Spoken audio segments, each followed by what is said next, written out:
Tu ne peux vraiment pas faire un effort, Élodie? Les mots de Julien résonnaient encore dans l'air feutré du restaurant Le Grand Véfour, se mêlant au tintement discret des verres de cristal et aux murmures étudiés des convives.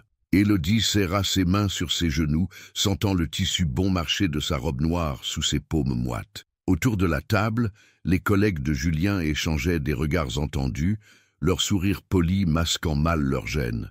Abonnez-vous à la chaîne pour plus d'histoires incroyables et commentez de quelle ville et de quel pays vous nous regardez. Que veux-tu dire par là? Demanda-t-elle d'une voix qu'elle espérait ferme, mais qui tremblait légèrement. Julien ajusta sa cravate Hermès, ce geste automatique qu'il faisait toujours quand il se sentait supérieur. « Regarde-toi, Élodie, regarde-nous. » Il désigna d'un mouvement de main leurs compagnons de table, tous impeccablement vêtus, respirant cette aisance naturelle que seule une éducation privilégiée peut conférer. On dirait que tu débarques d'un autre monde. Le silence qui suivit fut assourdissant. Élodie sentit son cœur se serrer, une douleur familière qu'elle connaissait trop bien. Depuis 2 ans qu'ils se fréquentaient, Julien avait toujours trouvé des moyens subtils de lui rappeler sa condition. Ses vêtements achetés en solde, son petit appartement dans le 19e arrondissement, sa grand-mère qu'elle aidait financièrement avec son maigre salaire de serveuse. « Julien » commença-t-elle, mais il l'interrompit d'un geste de la main. « Non, laisse-moi finir. » Il prit une gorgée de son Bordeaux millésimé, savourant visiblement l'attention de ses collègues. « Je pense que nous sommes tous d'accord ici pour dire qu'Élodie est, comment dire, pittoresque. C'est rafraîchissant, cette simplicité, mais il faut reconnaître que parfois c'est compliqué. » Sophie, une avocate aux ongles parfaitement manucurés, eut un petit rire nerveux. « Julien, voyons. »« Quoi? Je ne dis rien de méchant. » Il se tourna vers Élodie avec ce sourire condescendant qu'elle détestait tant. « Au contraire, je pense que c'est admirable, cette façon qu'elle a de s'accrocher. De rêver d'ouvrir une librairie avec ses économies de serveuse. C'est touchant. » Le mot « touchant » sonna comme une gifle. Élodie sentit le rouge lui monter aux joues, cette rougeur qui la trahissait toujours dans les moments d'humiliation. Autour de la table, les conversations avaient cessé. Même les serveurs semblaient suspendre leurs mouvements, comme si tout le restaurant retenait son souffle. « Tu sais ce qui est touchant, Julien ?» Sa voix était maintenant plus claire, portée par une colère qui montait de ses entrailles. C'est de voir un homme de 32 ans avoir besoin de rabaisser sa copine devant ses amis pour se sentir important. Un murmure parcourut la table. Julien pâlit, ses yeux se durcissant. « Élodie, tu dépasses les bornes. »« Non, toi tu les as dépassées. » Elle se leva, sa chaise raclant le sol de marbre. « Depuis 2 ans, tu me fais sentir que je ne suis pas assez bien pour toi, que je devrais être reconnaissante que tu daignes sortir avec une fille comme moi. » Elle prit son sac à main, un modèle usé qu'elle avait hérité de sa mère. « Eh bien, c'est fini. Je ne jouerai plus le rôle de la pauvre fille qui vous fait vous sentir généreux. »« Élodie, attends. » Julien se leva à son tour, mais elle l'arrêta d'un regard glacial. « Non, cette fois j'ai fini d'attendre. J'ai fini d'espérer que tu changes, que tu me vois enfin pour ce que je suis vraiment. » Sa voix se brisa légèrement sur les derniers mots, mais elle se reprit. « Au revoir, Julien. » Elle traversa le restaurant la tête haute, ignorant les regards curieux des autres clients. Une fois dehors, sous la pluie battante de ce mois d'octobre, elle laissa enfin couler ses larmes. 2 ans de sa vie, 2 ans à essayer de mériter l'amour d'un homme qui la voyait comme une distraction amusante, un faire-valoir pour son ego. Le trajet en métro jusqu'à chez elle fut un calvaire. Chaque reflet dans les vitres lui renvoyait l'image de cette femme qu'elle était devenue, quelqu'un qui avait fini par croire qu'elle ne méritait pas mieux. Mais cette nuit-là, sous la douche de son petit appartement, alors que l'eau chaude mêlait ses larmes à la vapeur, Élodie prit une décision qui allait changer sa vie. Elle ne laisserait plus jamais personne décider de sa valeur à sa place. Le lendemain matin, elle se leva avec une détermination nouvelle. Elle avait économisé pendant 3 ans pour son projet de librairie, mettant de côté chaque euro possible malgré les sarcasmes de Julien. Elle avait trouvé un petit local dans le 11e arrondissement, rien d'extraordinaire, mais avec ce charme désuet qui lui rappelait les librairies de son enfance. En buvant son café dans sa petite cuisine, elle sortit le dossier qu'elle avait préparé. Plan, budget, sélection d'ouvrages, études de marché. Tout était là, fruit de mois de travail acharné après ses longues journées au café. Julien avait eu tort sur un point. Ce n'était pas un rêve naïf, c'était un projet mûrement réfléchi. Son téléphone vibra. Un message de Julien. « On peut se parler ? Je suis désolé pour hier soir. » Elle effaça le message sans répondre. Cette partie de sa vie était terminée. Il était temps de commencer à écrire une nouvelle histoire, une histoire où elle serait l'héroïne de sa propre vie, pas un personnage secondaire dans celle d'un autre. Dehors, Paris s'éveillait sous un ciel gris, mais pour la première fois depuis longtemps, Élodie voyait l'avenir en couleur. 3 semaines s'étaient écoulées depuis cette soirée au Grand Véfour et Élodie avait trouvé un rythme nouveau. Chaque matin, elle se levait à 6 heures, préparait son café dans sa petite cuisine aux murs jaunis et consultait ses notes sur son projet de librairie avant de partir travailler au Café des Philosophes, dans le Marais. Ce matin de novembre était particulièrement gris, avec cette brume parisienne qui transformait les réverbères en halos dorés. Élodie noua son écharpe en laine autour de son cou, un cadeau de sa grand-mère Marguerite, et se dirigea vers le métro. Dans son sac, elle portait toujours son carnet rouge, celui où elle notait ses idées pour la librairie, des auteurs à découvrir, des concepts d'événements littéraires, des calculs de rentabilité gribouillés entre 2 commandes. Le Café des Philosophes portait bien son nom.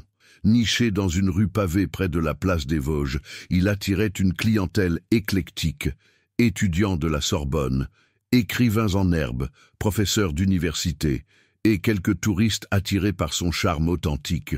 Élodie aimait cet endroit, avec ses murs tapissés de livres, ses fauteuils en cuir élimés et cette odeur mélangée de café et de papier ancien. « Bonjour, ma belle !» lança Marc, le propriétaire, depuis le comptoir. « Tu as l'air en forme aujourd'hui. » C'était vrai. Depuis sa rupture avec Julien, quelque chose avait changé en elle, comme si elle avait retiré un poids invisible de ses épaules. Ses gestes étaient plus assurés, son sourire plus spontané.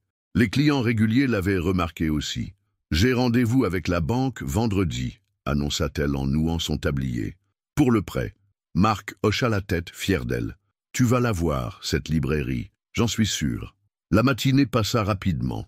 Élodie servait les cafés avec une énergie nouvelle, échangeant quelques mots avec les habitués, recommandant parfois un livre à ceux qui semblaient en quête de lecture. Vers 11 heures, alors qu'elle essuyait les tables de la terrasse couverte, elle remarqua un homme installé dans le coin le plus tranquille du café. Il était là depuis 1 heure, sirotant son allongé devant un ordinateur portable. Contrairement aux autres clients qui tapotaient frénétiquement sur leur clavier, lui semblait simplement observer. Ses cheveux châtains légèrement ébouriffés, sa veste en laine simple mais élégante, et surtout cette façon qu'il avait de regarder autour de lui avec une curiosité bienveillante. Quand elle s'approcha pour débarrasser la table voisine, il leva les yeux de son écran. « Excusez-moi », dit-il avec une voix grave et posée. « Pourriez-vous me conseiller quelque chose ? Je ne suis pas d'ici, et j'aimerais découvrir le quartier. » Élodie posa son plateau et sourit. « Bien sûr. Vous cherchez quoi exactement ? Quelque chose d'authentique, pas touristique. » Il ferma son ordinateur et lui accorda toute son attention. « Vous avez grandi dans le coin ? Pas loin. Dans le 11e, elle indiqua la direction d'un geste de la main. Pour l'authentique, je vous conseille le marché des enfants rouges, juste à côté. Et si vous aimez les livres, il y a quelques bouquinistes exceptionnels sur les quais de Seine. Les livres, répéta-t-il avec un intérêt évident. Vous êtes lectrice ? Passionnée. Elle rougit légèrement, surprise par sa propre spontanéité. Désolé, je ne devrais pas vous déranger avec ça. Au contraire, il sourit. Et ce sourire transforma complètement son visage. « Qu'est-ce que vous lisez en ce moment ?» Élodie hésita. Habituellement, elle était timide avec les inconnus, surtout depuis l'épisode avec Julien qui lui avait fait perdre confiance en elle. Mais quelque chose chez cet homme l'invitait à la conversation. Peut-être sa façon de l'écouter vraiment, sans ce petit air supérieur qu'elle avait trop souvent rencontré. « L'élégance du hérisson de Muriel Barbery », avoua-t-elle. Pour la 3e fois. « Ah, René et Paloma. Il hocha la tête avec approbation. Deux personnages extraordinaires. Qu'est-ce qui vous plaît tant dans ce livre? Élodie fut surprise qu'ils connaissent les personnages. La façon dont Barbary montre que l'intelligence et la beauté peuvent se cacher derrière les apparences les plus simples. Renée, la concierge, est géniale, mais tout le monde la voit comme invisible. Comme si la valeur d'une personne ne dépendait pas de son statut social, murmura-t-il, et quelque chose dans sa voix suggérait qu'il comprenait parfaitement de quoi elle parlait. Exactement.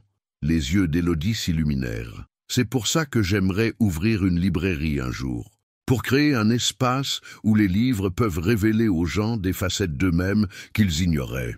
Vous voulez ouvrir une librairie? Il se pencha vers elle, visiblement intéressé. C'est un projet. Elle baissa les yeux, soudain consciente qu'elle parlait à un parfait inconnu de ses rêves les plus chers. « Excusez-moi, je dois retourner au travail. » Bien sûr. Il rouvrit son ordinateur, mais avant qu'elle ne s'éloigne, il ajouta « Au fait, je m'appelle Théo. » Mélodie. « Enchantée, Élodie. » Le reste de la journée, elle ne put s'empêcher de jeter des coups d'œil vers sa table. Il était resté jusqu'à la fermeture, travaillant tranquillement, commandant parfois un autre café avec ce même sourire poli. Quand il partit, vers 18 heures, il lui fit un petit signe de la main. « À bientôt, j'espère », dit-il en passant devant le comptoir. Marc, qui avait observé la scène, attendit que la porte se referme pour faire son commentaire. « Tiens, il t'a fait de l'effet, celui-là. »« Mais non !» protesta Élodie, mais elle ne put empêcher un sourire de se dessiner sur ses lèvres. Ce soir-là, en rentrant chez elle, elle repensa à leur conversation. Cela faisait longtemps qu'elle n'avait pas parlé de ses projets avec autant d'enthousiasme. Julien avait fini par la convaincre que sa passion pour les livres était naïve, que son rêve de librairie était irréaliste. Mais avec Théo, elle avait retrouvé cette excitation, cette envie de partager ses idées. Il l'avait écoutée comme si ses mots avaient de la valeur, comme si elle était quelqu'un d'intéressant. En préparant son dîner, elle se surprit à espérer qu'il reviendrait. Théo revint le lendemain, et le surlendemain, et tous les jours de la semaine suivante. Il s'installait toujours à la même table, commandait le même allongé et travaillait sur son ordinateur avec cette concentration tranquille qui intriguait Élodie. Parfois, il levait les yeux et lui souriait quand elle passait près de sa table. Parfois, ils échangeaient quelques mots sur la météo, sur un livre qu'elle était en train de lire, sur l'ambiance du quartier.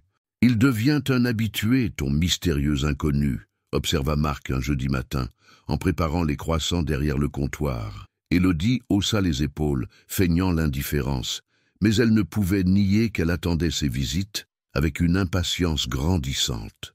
Il y avait quelque chose de rassurant dans cette routine nouvelle, dans cette présence silencieuse qui ne demandait rien mais semblait apprécier sa compagnie. Ce jeudi-là, justement, alors qu'elle essuyait sa table, après le départ des clients de midi, Théo ferma son ordinateur et l'interpella doucement. « Élodie, j'espère que je ne vous dérange pas, mais j'aimerais vous poser une question. » Elle s'approcha, un peu intimidée par son ton sérieux. « Bien sûr. Votre projet de librairie, vous en êtes où exactement ?»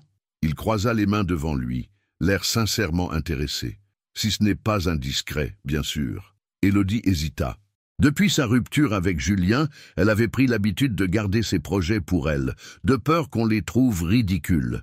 Mais quelque chose dans le regard de Théo l'encourageait à se confier. « J'ai trouvé un local, dans le 11e, rien d'extraordinaire, mais avec du potentiel. » Elle s'assit en face de lui, oubliant momentanément qu'elle était en service. « J'ai rendez-vous à la banque demain pour le prêt. C'est formidable. » Il semblait vraiment enthousiaste. « Et vous avez déjà une idée précise de ce que vous voulez faire ?»« Oh oui !» Les yeux d'Élodie s'illuminèrent. « Pas juste une librairie classique. Je voudrais créer un vrai lieu de vie, avec un coin salon pour que les gens puissent feuilleter tranquillement, des soirées lecture, peut-être des ateliers d'écriture. » Elle s'interrompit, soudain consciente de son emballement. « Désolé, je m'emballe. Ne vous excusez pas. C'est magnifique de vous voir parler avec autant de passion. » Théo se pencha vers elle. « Vous savez, il existe des associations qui soutiennent ce genre de projets culturels, des fondations privées aussi. Vous avez pensé à chercher des partenaires ?» Élodie secoua la tête. Je ne saurais même pas par où commencer. Et puis, je ne suis personne. Vous n'êtes personne. L'intonation de Théo était si surprise, presque choquée, qu'elle le regarda avec étonnement. Élodie, vous êtes une femme passionnée, avec un projet réfléchi et une vision claire. C'est exactement le profil que recherchent les mécènes. Vous pensez vraiment? J'en suis certain. Il sortit une carte de visite de sa veste et y griffonna quelque chose au dos. Tenez, c'est le contact d'une amie qui travaille dans le mécénat culturel, Sylvie Moreau. Dites-lui que vous venez de ma part. Élodie prit la carte, émue par ce geste spontané. Merci. Mais pourquoi vous feriez ça pour moi? Vous me connaissez à peine. Théo la regarda longuement, et elle eut l'impression qu'il pesait ses mots.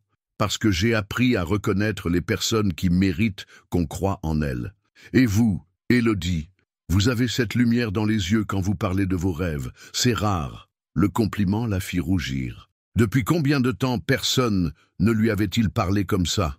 Julien l'avait tellement habituée aux remarques dévalorisantes qu'elle avait oublié l'effet que pouvaient avoir les mots bienveillants. Théo, elle cherchait comment exprimer sa gratitude quand Marc l'appela depuis le comptoir. Élodie, table 6. J'arrive. Elle se leva précipitamment, glissant la carte dans sa poche. Merci encore. Vraiment. De rien. Il rouvrit son ordinateur avec un sourire. Et bonne chance pour demain. Le reste de l'après-midi, Élodie ne cessait de toucher la carte dans sa poche. Elle avait hâte de finir son service pour aller se renseigner sur cette Sylvie Moreau. Pour la première fois depuis des semaines, elle se sentait moins seule face à ses ambitions.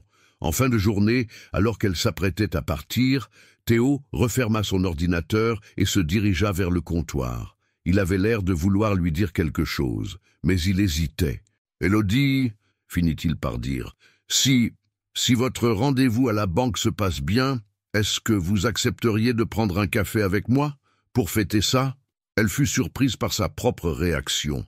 Son cœur se mit à battre plus vite, et elle dut faire un effort pour garder une voix normale. « Oui, avec plaisir. Parfait. » Il sourit, et elle remarqua qu'il semblait soulagé. « À demain, alors. À demain. » Quand il fut parti, Marc s'approcha d'elle avec un petit sourire malicieux. « Tu sais, ça fait 20 ans que je tiens ce café, et j'ai rarement vu quelqu'un regarder une fille comme il te regarde.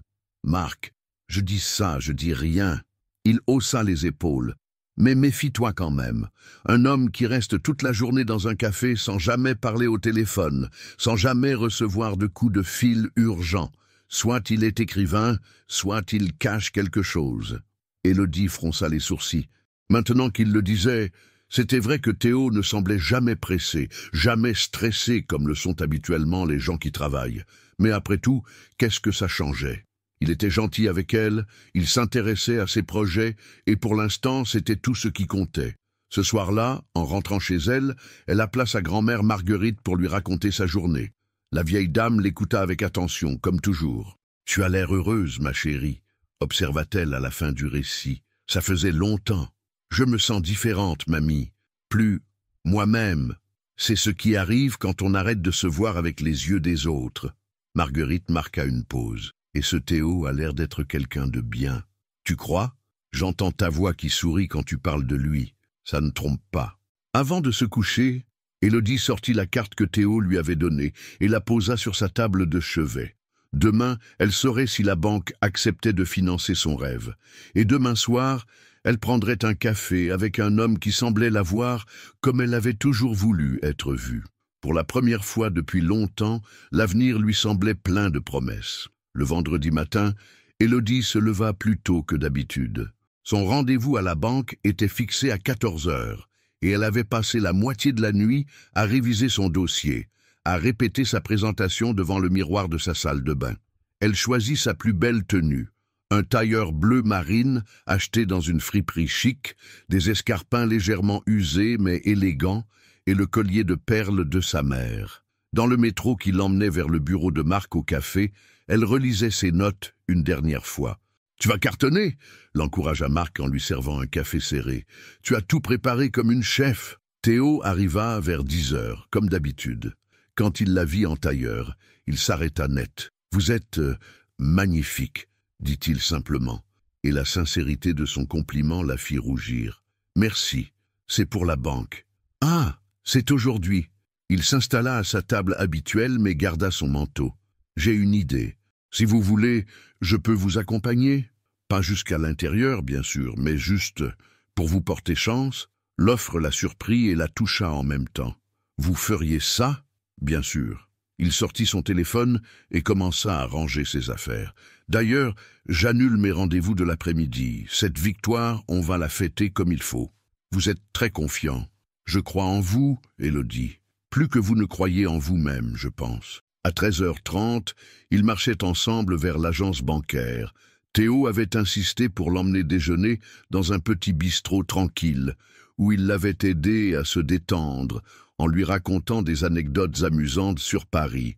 Elle remarqua qu'il évitait soigneusement de parler de lui, déviant toujours la conversation vers elle ou vers des sujets généraux. « J'y vais », dit-elle, devant l'imposante façade de verre de la Banque populaire. « Vous allez y arriver. » Il lui prit la main brièvement, un geste si naturel et réconfortant qu'elle en eut le souffle coupé. « Je vous attends au café d'en face. » L'entretien dura 1 heure. Monsieur Beaumont, le conseiller financier, examina son dossier avec attention, posa 1000 questions, vérifia chaque détail de son business plan. Élodie répondit avec passion et précision, sentant sa confiance grandir au fur et à mesure. « Mademoiselle Moreau, » dit-il finalement en refermant le dossier, « je dois vous avouer que votre projet m'impressionne. Votre étude de marché est remarquable, vos prévisions réalistes, et votre passion, eh bien, elle est communicative. » Le cœur d'Élodie s'emballa. « Est-ce que cela signifie… » « Cela signifie que nous acceptons de vous accorder le prêt, aux conditions que nous avons discutées. » Il lui tendit la main avec un sourire. « Félicitations, futur libraire. » Élodie sortit de la banque dans un état second. Elle avait réussi. Son rêve allait devenir réalité. En traversant la rue, elle chercha Théo du regard et le trouva installé à la terrasse du café, sirotant un espresso. Quand il la vit arriver avec ce sourire radieux, il se leva d'un bond. « Alors, j'ai eu le prêt. » Elle se jeta dans ses bras sans réfléchir, emportée par l'émotion. « Théo, j'ai eu le prêt. » Il la serra fort contre lui, et elle sentit qu'il tremblait légèrement. « Je le savais, je le savais !» Il la fit tournoyer, ignorant les regards amusés des autres clients. « Élodie, c'est formidable !» Quand il la reposa, ils étaient si proches qu'elle pouvait voir les paillettes dorées dans ses yeux verts. Pendant un instant, elle crut qu'il allait l'embrasser, mais il recula d'un pas, soudain intimidé. « Il faut fêter ça. » Il passa une main dans ses cheveux, un geste qu'elle commençait à connaître. « Vous aimez le champagne ? Théo, ce n'est pas nécessaire. »« Si, c'est nécessaire. » Il prit son bras et l'entraîna vers la rue. Quand une femme extraordinaire réalise son rêve, ça se fête. Il l'emmena dans un petit bar à champagne près des Halles. L'endroit était élégant, sans être ostentatoire, avec ses banquettes en velours rouge et ses miroirs dorés. Élodie ne put s'empêcher de calculer mentalement le prix d'une coupe de champagne et de grimacer intérieurement. « Théo, c'est trop cher pour moi. » « C'est moi qui invite. » Il commanda une bouteille de Veuve Clicquot sans regarder la carte des prix. « Aujourd'hui, vous êtes mon invité. » Pendant qu'ils attendaient le champagne, Élodie observa Théo discrètement. Maintenant qu'elle y pensait, Marc avait raison, il y avait quelque chose d'inhabituel chez lui. Sa façon de commander sans regarder les prix, son aisance naturelle dans ce genre d'endroit, et surtout cette générosité spontanée qui semblait si naturelle chez lui. « Théo » hasarda-t-elle quand leur coupe fut resservie. « Qu'est-ce que vous faites dans la vie exactement ?» Il marqua une pause, sa coupe à mi-chemin vers ses lèvres. « Je travaille dans le conseil, pour des entreprises. » Quel genre de conseil ? Stratégie ? Développement ? Il but une gorgée de champagne, évitant son regard. Rien de très passionnant, pas comme votre projet de librairie. Il changea de sujet si habilement qu'Élodie n'insista pas, mais elle nota cette fuite dans sa mémoire. Ils parlèrent du local qu'elle allait visiter la semaine suivante, des auteurs qu'elle voulait mettre en avant, de l'aménagement qu'elle envisageait. « Vous savez, » dit-elle après la deuxième coupe, légèrement émoustillée par l'alcool et l'euphorie de sa victoire, « il y a quelque chose que je ne comprends pas. Quoi donc ? Pourquoi vous êtes si gentil avec moi ?» Elle le regarda droit dans les yeux. On se connaît depuis une semaine. Et vous, vous faites plus pour moi que des gens que je connais depuis des années. » Théo posa sa coupe et la regarda longuement. Quand il parla, sa voix était plus grave, plus sincère qu'elle ne l'avait jamais entendue. « Parce que vous me rappelez qui je voulais être. » Il marqua une pause. « J'ai passé tellement d'années entouré de gens qui ne s'intéressent qu'à ce que j'ai, pas à ce que je suis. Et vous me parlez comme si j'étais juste Théo, comme si j'étais normal. Mais vous êtes normal. » Il eut un petit rire amer. « Si vous saviez, alors dites-moi. » Il la regarda comme s'il pesait le pour et le contre, comme s'il était sur le point de franchir une ligne invisible. Mais au moment où il ouvrit la bouche, son téléphone se mit à vibrer. Il jeta un coup d'œil à l'écran et pâlit. « Excusez-moi, il faut que je prenne cet appel. » Il se leva précipitamment. « Je reviens dans une minute. » Élodie le regarda s'éloigner vers la sortie, le téléphone collé à l'oreille.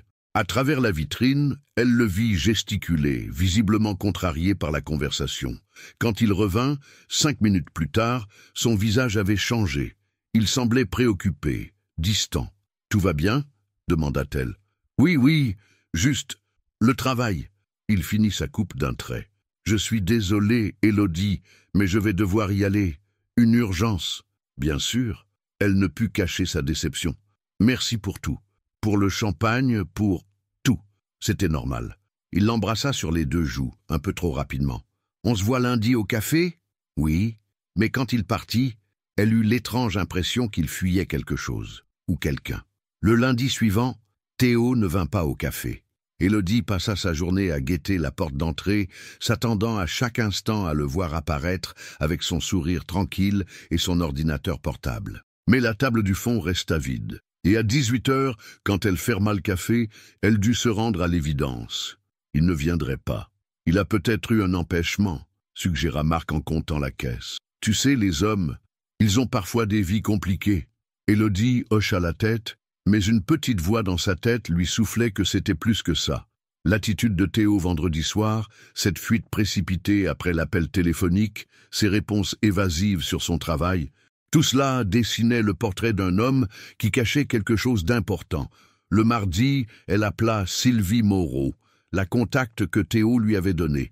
La femme se montra effectivement très intéressée par son projet et lui fixa un rendez-vous pour le jeudi suivant. Mais quand Élodie mentionna le nom de Théo, il y eut un silence étrange au bout du fil. « Théo, comment ?» demanda Sylvie. « Juste Théo. Il ne m'a pas dit son nom de famille. » Ah, un autre silence. « Vous le connaissez d'où ? » ?»« C'est un client du café où je travaille. » »« Pourquoi ? » ?»« Non, pour rien. On se voit jeudi alors. » Le mercredi, toujours pas de nouvelles de Théo. Élodie commençait à se dire qu'elle s'était fait des illusions, qu'elle avait mal interprété leur complicité grandissante. Peut-être qu'elle n'était pour lui qu'une distraction passagère, une fille sympathique, avec qui passer le temps en attendant autre chose. C'est ce soir-là, en rentrant chez elle, qu'elle le vit. Il était assis sur les marches de son immeuble, la tête dans les mains. Quand il l'entendit arriver, il se redressa vivement. Il avait l'air épuisé, comme s'il n'avait pas dormi depuis des jours. Élodie, sa voix était rauque. « Il faut qu'on parle. »« Théo ?» Elle s'approcha, inquiète. « Qu'est-ce que vous faites là ? Comment vous avez eu mon adresse ? » C'est compliqué. » Il se leva, passant une main nerveuse dans ses cheveux. « Est-ce qu'on peut monter chez vous ? S'il vous plaît, je vous dois des explications. » Élodie hésita. Quelque chose dans son attitude la mettait mal à l'aise, mais elle voyait aussi une vulnérabilité qu'elle ne lui connaissait pas. Elle le fit monter dans son petit appartement, soudain consciente de la modestie du lieu. Les meubles dépareillés, le papier peint défraîchi, les livres empilés partout faute de bibliothèque suffisante. Théo regardait autour de lui, et elle crut déceler de la tristesse dans ses yeux. « C'est joli, » dit-il simplement. « Ça vous ressemble. Théo, qu'est-ce qui se passe ?» Elle resta debout près de la porte, gardant ses distances. « Pourquoi vous ne veniez plus au café ?» Il s'assit lourdement sur son petit canapé, enfouit son visage dans ses mains. « Parce que je suis un lâche, parce que je ne savais pas comment vous dire la vérité. »« Na quelle vérité ?» Il leva les yeux vers elle et elle y lut une douleur profonde. « Élodie, je ne suis pas celui que vous croyez. »« Comment ça ?»« Mon nom complet, c'est Théo Bellamy. » Il marqua une pause, guettant sa réaction. Théo Bellamy, PDG du groupe Bellamy Industries. Le nom lui disait vaguement quelque chose, mais elle ne fit pas immédiatement le lien. Et alors? Bellamy Industries, c'est l'une des plus grosses fortunes de France. Immobilier, nouvelles technologies, investissement. Il se leva, arpentant son petit salon. Je vaux plusieurs milliards d'euros, Élodie. Le choc fut tel qu'elle dut s'asseoir. Plusieurs... Quoi? Milliards. Il s'arrêta devant elle, l'air misérable. Je suis désolé de vous avoir menti. Je sais que ça change tout. Élodie sentit son monde basculer. Toutes ses conversations sur les livres, sa simplicité apparente, sa façon de l'écouter parler de ses rêves modestes. Tout était faux? Pourquoi? Sa voix était à peine un murmure. Pourquoi vous ne me l'avez pas dit? Parce que pour la première fois de ma vie, quelqu'un me regardait juste comme un homme, pas comme un portefeuille. Il s'agenouilla devant elle, cherchant son regard. Élodie, vous savez ce que c'est que d'être moi, d'avoir des gens qui vous sourient uniquement parce qu'ils veulent quelque chose de vous, d'avoir des femmes qui font semblant de vous aimer pour votre argent. Et moi, qu'est-ce que j'étais? Les larmes lui montaient aux yeux. Votre petit projet de charité, la pauvre fille qui vous faisait vous sentir généreux? Non! Il tendit la main vers elle, mais elle recula. Non, Élodie. Vous êtes la première personne depuis des années à me faire sentir humain. Quand vous me parlez de vos livres, de vos rêves, quand vous me souriez, c'est authentique. Vous ne voulez rien de moi, parce que je ne savais pas qui vous étiez. Elle se leva brusquement, mettant de la distance entre eux. Toute cette semaine, j'ai cru qu'il se passait quelque chose de vrai entre nous. Il se passe quelque chose de vrai. Il se releva, désespéré. Élodie, je n'ai jamais ressenti ça pour personne. Cette facilité, cette évidence. Avec vous, je peux être juste Théo. Mais justement, vous n'êtes pas juste Théo. Elle essuya rageusement les larmes qui coulaient sur ses joues. Vous êtes milliardaire. Vous vivez dans un monde complètement différent du mien. L'argent ne change rien à ce que je ressens. L'argent change tout. Elle se dirigea vers la fenêtre, lui tournant le dos. Vous ne pouvez pas comprendre. Toute ma vie, j'ai été jugé sur ce que je n'ai pas. Julien me le rappelait constamment. Et maintenant, vous... Sa voix se brisa. Comment je peux savoir si ce que vous ressentez est sincère? Comment je peux savoir si vous ne jouez pas à la Marie-Antoinette qui s'amuse avec la bergère? Élodie. Non. Elle se retourna vers lui, et la douleur dans ses yeux le fit reculer. Je vous demande de partir, s'il vous plaît. On peut en parler. Trouver une solution. Quelle solution? Elle eut un rire amer. Que vous redeveniez consultant en stratégie. Qu'on fasse comme si je n'avais rien appris? Théo resta immobile, au milieu de son salon, l'air complètement perdu. Je ne veux pas vous perdre. Vous m'avez déjà perdu, le jour où vous avez décidé de me mentir. Il hocha lentement la tête, défait. Je comprends. Il se dirigea vers la porte, puis se retourna une dernière fois. Pour ce que ça vaut, Élodie, rien de ce que j'ai ressenti n'était faux. Vous êtes la plus belle chose qui me soit arrivée depuis longtemps. Quand la porte se referma derrière lui, Élodie s'effondra sur son canapé et pleura comme elle n'avait plus pleuré depuis sa rupture avec Julien.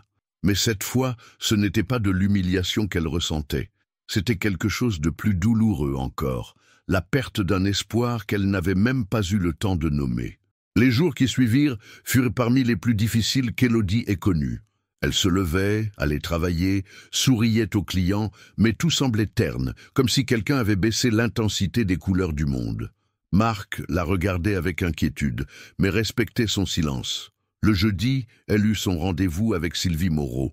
La femme, la cinquantaine élégante, la reçut dans un bureau lumineux du 8e arrondissement. Quand Élodie lui présenta son projet, Sylvie l'écouta avec attention, prenant des notes, posant des questions pertinentes. « C'est un projet magnifique », déclara-t-elle finalement. « Original, bien pensé, avec une vraie dimension sociale. » Elle ferma le dossier et regarda Élodie droit dans les yeux. « Je peux vous obtenir une subvention de 50 000 €. Élodie faillit tomber de sa chaise. « 50 000 €? Oui. Cela vous permettrait d'aménager le local, de constituer un stock de qualité et d'avoir une réserve pour les premiers mois. » Sylvie sourit. Vous semblez surprise. C'est plus que je n'osais espérer. Vous savez, dit Sylvie en se penchant vers elle, il m'arrive rarement de rencontrer des projets aussi sincères. Habituellement, les gens viennent me voir avec des idées grandioses, mais peu réfléchies. Vous avez cette passion authentique. C'est rare. En sortant de ce rendez-vous, Élodie aurait dû être aux anges. Avec le prêt bancaire et cette subvention, son rêve devenait non seulement possible, mais viable. Pourtant, une ombre gâchait sa joie. Elle ne pouvait s'empêcher de penser que tout cela était arrivé grâce à Théo. « Tu es sûr que ça va ?» demanda Marc, quand elle revint au café, l'air préoccupé malgré la bonne nouvelle. « Ça va. » Elle noua son tablier d'un geste automatique. « C'est juste compliqué. Mais ton mystérieux client n'est plus revenu. Je sais. Tu veux en parler ?» Élodie secoua la tête. Comment expliquer qu'elle était tombée amoureuse d'un homme qui n'existait pas? Que le Théo simple et authentique qu'elle avait cru connaître n'était qu'une façade? Qu'elle se sentait manipulée, même si elle pressentait que ses sentiments à lui étaient sincères. Le vendredi soir, en rentrant chez elle, elle trouva un bouquet de pivoines blanches devant sa porte, accompagné d'une simple carte. « Félicitations pour la subvention. Je savais qu'elle vous soutiendrait. T. » Elle fixa les fleurs longtemps, le cœur serré. Comment savait-il déjà pour la subvention? Et surtout, comment pouvait-il connaître ses fleurs préférées? Elle n'en avait jamais parlé à personne, sauf à « Maman », murmura-t-elle en se souvenant. Un jour, au café, elle avait raconté à une cliente régulière que sa mère adorait les pivoines, qu'elle en plantait dans leur petit jardin quand Élodie était enfant. Théo était là, à sa table habituelle, et il avait dû entendre. Elle monta chez elle avec les fleurs, partagée entre l'émotion et la colère. Même dans ses gestes de tendresse, il lui rappelait involontairement le fossé qui les séparait. Ces pivoines devaient coûter une fortune, et il les avait offertes comme on offre un café. Le samedi, elle alla visiter le local qu'elle avait repéré.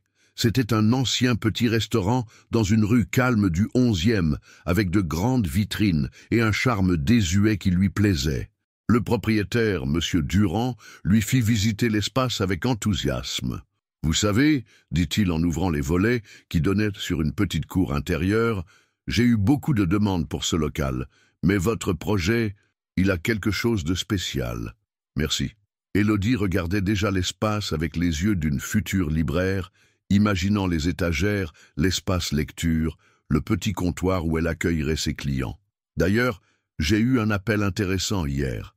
Un investisseur qui voulait racheter le local pour vous le sous-louer à un prix symbolique. Monsieur Durand la regarda avec curiosité. « Vous avez de généreux amis, mademoiselle. » Le sang d'Élodie ne fit qu'un tour. « Un investisseur ? » ?»« Oui, un certain monsieur Bellamy.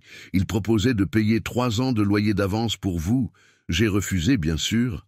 Ce n'était pas notre accord. » Élodie sentit la colère monter en elle. Même après leur conversation, même après qu'elle lui ait demandé de partir, Théo continuait à essayer de l'aider, sans lui demander son avis, sans respecter sa volonté d'indépendance. Elle signa le bail l'après-midi même, avec un sentiment de victoire mêlé d'amertume. Elle avait obtenu son local par ses propres moyens, mais l'intervention de Théo ternissait sa joie. En rentrant chez elle, elle fut surprise de trouver sa grand-mère Marguerite qui l'attendait devant son immeuble. « Mamie, qu'est-ce que tu fais là?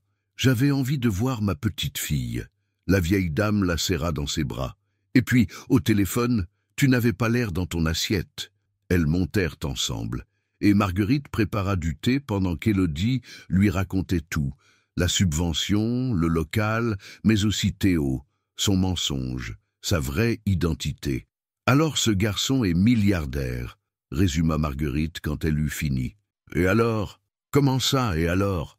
Élodie la regarda avec stupéfaction. « Mamie, il m'a menti.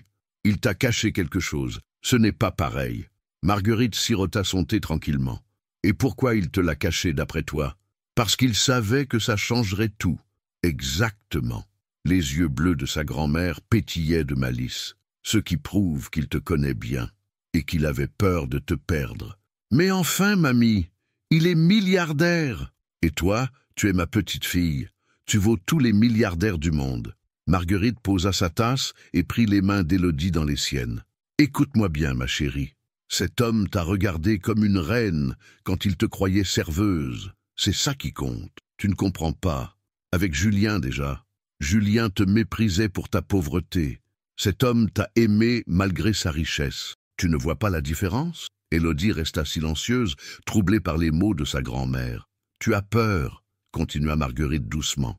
Peur qu'il soit comme les autres, peur de ne pas être à la hauteur, peur qu'on vous juge. Mais la peur n'a jamais rendu personne heureux. Ah, et si je me trompe? Si tout ça n'est qu'un jeu pour lui? Et si tu as raison? Si c'est l'amour de ta vie et que tu le laisses partir par orgueil? Marguerite se leva et embrassa sa petite fille sur le front. Réfléchis bien, ma chérie. Parfois, on a tellement peur de souffrir qu'on s'interdit d'être heureux. Cette nuit-là, Élodie ne dormit pas. Elle repensait aux mots de sa grand-mère, aux moments passés avec Théo, à la sincérité qu'elle avait lue dans ses yeux quand il lui avait avoué la vérité. Peut-être avait-elle réagi trop vite, peut-être que sa peur l'avait aveuglée. Mais maintenant, comment réparer? Comment lui dire qu'elle regrettait, qu'elle voulait essayer de comprendre? Au matin, elle avait pris sa décision. Elle irait le voir, elle lui parlerait. Ils étaient peut-être de deux mondes différents, mais ce qu'elle avait ressenti avec lui était trop précieux pour l'abandonner sans se battre. Trouver Théo Bellamy s'avéra plus compliqué qu'Élodie ne l'avait imaginé. Elle avait naïvement pensé qu'il suffirait de chercher son nom sur Internet pour obtenir son adresse ou un numéro de téléphone. Ce qu'elle découvrit la stupéfia. Des centaines d'articles de presse économique, des photos dans des galas de charité, des interviews dans des magazines financiers. Théo Bellamy, 35 ans, héritier d'un empire industriel bâti par son grand-père, PDG depuis la mort de ses parents dans un accident de voiture quand il avait 25 ans. Fortune estimée à 3 milliards d'euros. Sur les photos officielles, il portait des costumes impeccables, souriait poliment aux objectifs, serrait des mains importantes. Mais Élodie ne reconnaissait pas l'homme qu'elle avait appris à connaître. Ce Théo-là semblait froid, distant, inaccessible. Rien à voir avec celui qui écoutait passionnément ses projets de librairie en buvant un simple café. Elle apprit aussi qu'il était considéré comme l'un des célibataires les plus convoités de France, qu'on lui prêtait régulièrement des liaisons avec des actrices ou des héritières, qu'il évitait soigneusement les médias et menait une vie très privée. « Pas de numéro personnel dans l'annuaire, évidemment », murmura-t-elle, en fermant son ordinateur découragé. Elle essaya d'appeler Bellamy Industries, mais se heurta à une secrétaire qui refusa poliment de lui passer son patron ou même de transmettre un message. Monsieur Bellamy ne reçoit que sur rendez-vous et son agenda est complet jusqu'à la fin de l'année. Marc, qui l'observait depuis le comptoir du café, finit par s'approcher d'elle. « Tu cherches quelqu'un? Quelqu'un d'introuvable. » Elle soupira. « Marc, imagine que tu veuilles parler à, je ne sais pas, au président de la République. Comment tu ferais? J'irais à l'Élysée avec une pancarte ?» Il la regarda avec curiosité. « Ça a un rapport avec ton mystérieux client ?» Élodie hocha la tête. Il s'avère qu'il n'est pas aussi mystérieux que ça, et pas aussi accessible non plus. Ah, Marc réfléchit un moment. Tu sais, j'ai un ami journaliste à Libération. Il connaît peut-être quelqu'un qui... Non, merci. Élodie secoua la tête. Je ne veux pas que ça devienne public. Elle passa le reste de la journée à réfléchir. Comment approcher un homme qui vivait visiblement dans une bulle dorée, protégé par des assistants et des protocoles? Comment lui dire qu'elle regrettait, qu'elle voulait une seconde chance? Le soir, en rentrant chez elle, une idée lui vint. Si elle ne pouvait pas aller à lui, peut-être pouvait-elle l'attendre quelque part, où il irait forcément. Le lendemain matin, elle se planta devant l'immeuble de Bellamy Industries, avenue Montaigne. Un building de verre et d'acier qui respirait le pouvoir et l'argent. Elle s'installa dans un café d'en face avec un livre, guettant les allées et venues. Après 3 heures d'attente, elle le vit enfin. Il sortait d'une berline noire avec chauffeur, élégant dans un costume sombre, parlant au téléphone. Mais quand elle voulut traverser la rue, il était déjà entré dans l'immeuble, avalé par les portes à tambour. Elle recommença le lendemain et le surlendemain. Chaque fois, elle le ratait de peu, comme s'il était insaisissable. Le jeudi, découragée, elle était sur le point d'abandonner quand elle le vit ressortir vers midi, toujours au téléphone. Cette fois, Elle courut sans réfléchir, traversant l'avenue au milieu des voitures. « Théo !» Il se retourna, surpris. Quand il la vit, son visage se transforma, passant de la surprise à une joie évidente, puis à quelque chose qui ressemblait à de la méfiance. « Élodie !» Il raccrocha précipitamment. « Qu'est-ce que vous faites là? Je vous cherche depuis des jours. » Elle était essoufflée, consciente de détonner dans ce quartier chic, avec ses vêtements simples et ses joues rougies par la course. « Il faut qu'on parle. » Il regarda autour de lui, mal à l'aise. Quelques passants s'étaient arrêtés, intrigués par la scène. « Élodie, ce n'est peut-être pas le meilleur endroit. Alors où ?» Elle se planta devant lui, déterminée. « Vous ne répondez pas au téléphone. Vous ne venez plus au café. Comment je suis censé vous parler ?» Il hésita, puis consulta sa montre. « J'ai une réunion dans 20 minutes. 20 minutes, c'est parfait. » Il la regarda longuement, comme s'il essayait de déchiffrer ses intentions. « Il y a un parc pas loin. Mais, Élodie, pourquoi vous êtes venue ? » « Parce que je suis idiote. » Les mots sortirent d'eux-mêmes, bruts et sincères. « Parce que j'ai réagi comme une gamine blessée au lieu de réfléchir. » Quelque chose changea dans son regard. « Venez. » Ils marchèrent en silence jusqu'au petit square Marceau. Théo s'assit sur un banc, gardant une distance prudente avec elle. Il semblait tendu, sur ses gardes. « Alors ?» dit-il finalement. Élodie prit une grande inspiration. « Ma grand-mère m'a dit quelque chose qui m'a fait réfléchir. Elle m'a dit que vous m'aviez regardée comme une reine quand vous me croyiez serveuse. » Théo ne répondit pas, mais elle vit ses épaules se détendre légèrement. « J'ai eu peur. » continua-t-elle. « Peur de ne pas être à la hauteur, peur que vous jouiez avec moi, peur qu'on me juge, mais surtout j'ai eu peur de souffrir. Et maintenant je me dis que j'ai peut-être plus peur de regretter. » Elle se tourna vers lui. « Ces moments qu'on a passés ensemble, au café, c'était vrai? Ce que vous ressentiez? Chaque seconde. » Sa voix était rauque. « Élodie, vous avez été la première personne depuis des années à me faire sentir normal. Quand je vous parlais, j'oubliais qui j'étais censé être. Et les fleurs, l'histoire du local, il eut un sourire penaud. J'ai voulu vous aider. Mal, visiblement. Je ne sais pas bien faire les choses simples. Vous voulez apprendre ?» Il la regarda avec espoir. « Vous me donneriez une chance ? À une condition. » Elle prit sa main, surprise par sa propre audace. « Plus de mensonges, plus de cachotterie. Si on essaie vraiment. Promis. » Il serra sa main dans la sienne. « Mais Élodie, mon monde, c'est compliqué. Il y a des choses que vous ne connaissez pas, des contraintes, des... On verra. » Elle sourit pour la première fois depuis des jours. « On apprendra ensemble. » Il approcha son visage du sien, hésitant. « Je peux ?» Elle hocha la tête. Et quand il l'embrassa, doucement, tendrement, elle eut l'impression que quelque chose se remettait en place dans sa vie. Comme si tous les morceaux épars trouvaient enfin leur place. Quand ils se séparèrent, il la regarda avec cette tendresse qu'elle avait appris à reconnaître. « J'ai vraiment 20 minutes avant ma réunion ?»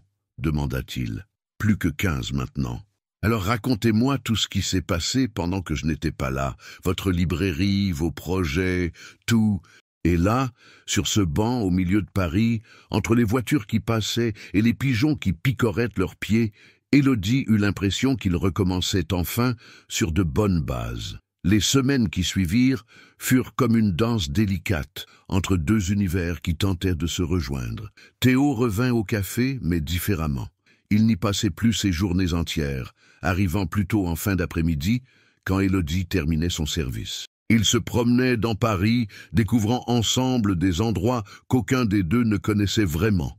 Lui parce qu'il avait toujours vécu dans le Paris doré du XVIe, elle parce qu'elle n'avait jamais eu le temps ni les moyens d'explorer. « C'est étrange, » dit-il un soir alors qu'il flânait le long de la Seine. « J'ai grandi ici, et j'ai l'impression de découvrir ma propre ville. » Élodie glissa sa main dans la sienne. « C'est parce qu'avant, vous ne la regardiez pas avec les mêmes yeux. » Il lui parlait de son travail, des réunions interminables, de la pression constante, du poids des décisions qui affectaient des milliers d'employés. Elle l'écoutait, fascinée par ce monde qu'elle ne connaissait que par les journaux. « Parfois, j'ai l'impression d'être prisonnier de ma propre vie, » avoua-t-il un jour. « Tout est décidé pour moi, mes rendez-vous, mes déplacements, jusqu'à mes costumes que mon assistant choisit. Pourquoi vous ne changez pas ? Parce que j'ai des responsabilités, des gens qui dépendent de moi. Il s'arrêta de marcher, contemplant les bateaux-mouches qui passaient. Et parce que jusqu'à récemment, je ne savais pas qu'on pouvait vivre autrement.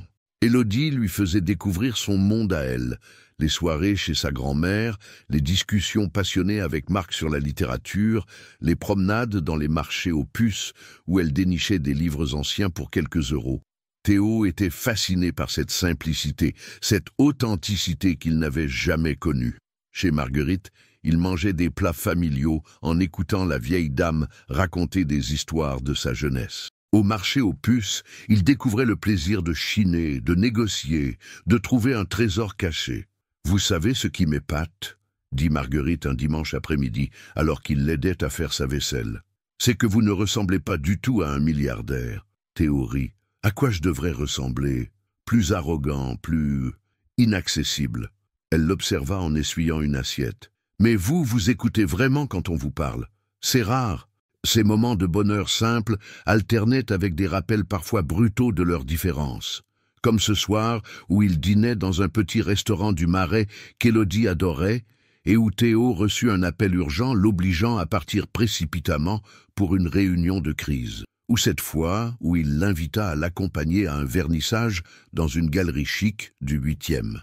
Élodie se sentit immédiatement déplacée au milieu de ces femmes en robe de créateur et de ces hommes en costume sur mesure.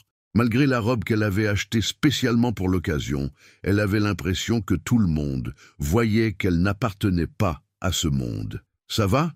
lui demanda Théo, remarquant son malaise. « C'est juste, différent de ce que je connais. » Il la prit par la taille, protecteur. « Vous voulez partir ?»« Non. » Elle redressa les épaules. « Je veux m'habituer.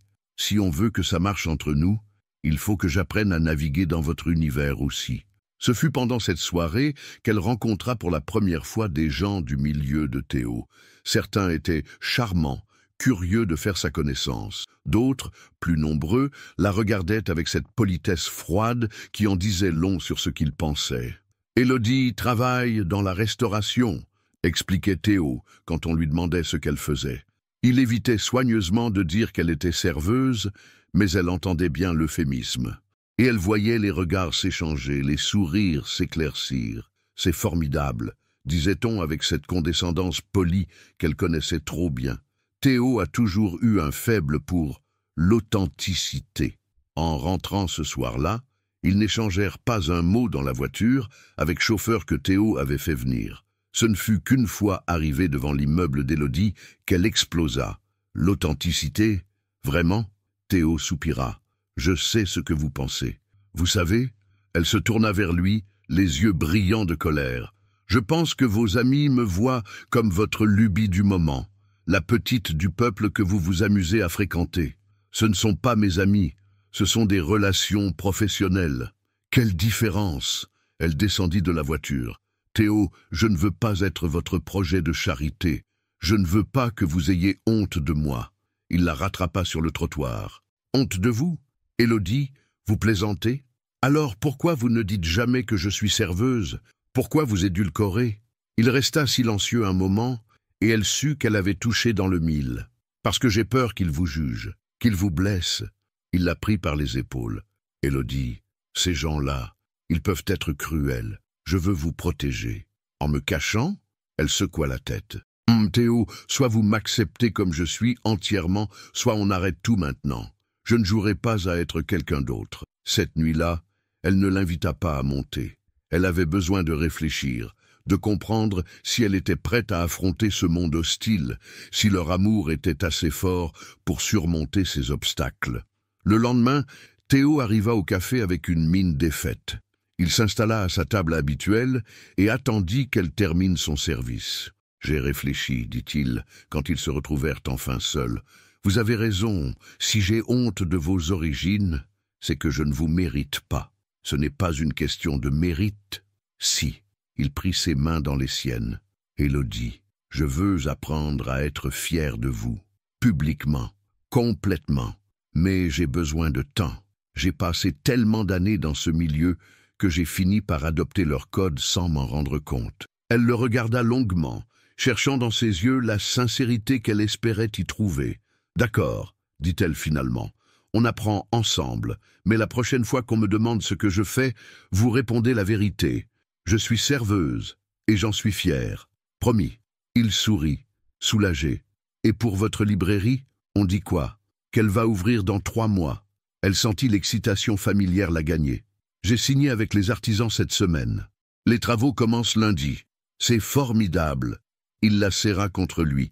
Ma copine va être libraire. Le mot « copine » dans sa bouche la fit sourire.